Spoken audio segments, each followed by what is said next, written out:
चोल वंश का सत्ता में आना और उसका विस्तार दक्षिण भारतीय इतिहास की एक महत्वपूर्ण घटना है। चोल वंश के उदय की कहानी कई चरणों में विभाजित है। प्रारंभिक चोल, संगम काल। चोलों का उल्लेख संगम साहित्य में मिलता है। चोल दक्षिण भारत के 3 मुख्य तमिल साम्राज्यों में से एक थे, जो संगम काल से पहले और बाद 600 ईसा पूर्व 300 ईस्वी का हिस्सा थे। इस काल में चोल एक छोटे से राज्य के रूप में उभरे, जिसकी राजधानी उरैयूर थी। करिकाल चोल इस प्रारंभिक चोल वंश के सबसे प्रसिद्ध शासक थे, जिन्होंने कई युद्ध जीते और अपनी शक्ति स्थापित की। संगम काल के बाद चोल वंश कुछ समय के लिए कमजोर पड़ गया और पल्लवों और पांड्यों के अधीन रहा।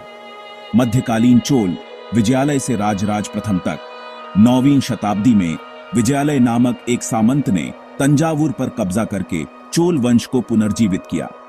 विजयालय ने पल्लवों और पांड्यों को हराकर अपनी स्थिति मजबूत की।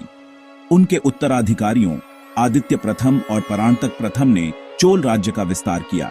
परांतक प्रथम ने पांड्य राजा को वेल्लूर की लड़ाई में पराजित किया।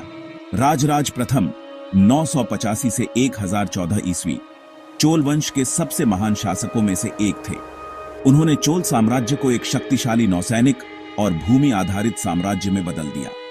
राजराज प्रथम के शासनकाल में विस्तार।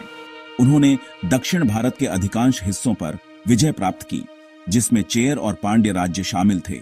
उन्होंने श्रीलंका के उत्तरी भाग पर भी कब्जा किया। राजराज प्रथम ने एक शक्तिशाली नौसेना बनाई, जिसने उन्हें समुद्री व्यापार और सैन्य अभियानों में मदद की। उन्होंने मालदीव द्वीपों पर भी विजय प्राप्त की। राजेंद्र प्रथम और उसके बाद का विस्तार। राजेंद्र प्रथम 1014 से 1044 ईस्वी राजराज प्रथम के पुत्र थे और उन्होंने अपने पिता की नीतियों को जारी रखा। उन्होंने गंगा नदी तक उत्तरी भारत में एक सफल अभियान चलाया और गंगईकोंडा चोल की उपाधि धारण की। उन्होंने दक्षिण पूर्व एशिया में श्रीविजय साम्राज्य पर भी आक्रमण किया और कई क्षेत्रों पर कब्जा किया। राजेंद्र प्रथम के बाद भी चोल वंश शक्तिशाली बना रहा, लेकिन धीरे धीरे उसकी शक्ति कम होती गई। 13वीं शताब्दी में पांड्यों ने चोल साम्राज्य को समाप्त कर दिया।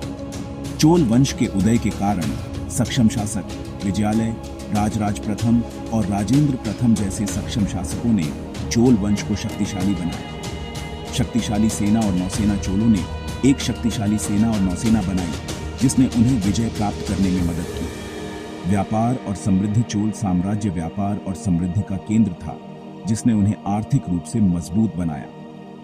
प्रशासनिक व्यवस्था। चोलों ने एक कुशल प्रशासनिक व्यवस्था स्थापित की, जिसने उन्हें अपने विशाल साम्राज्य को कुशलतापूर्वक चलाने में मदद की।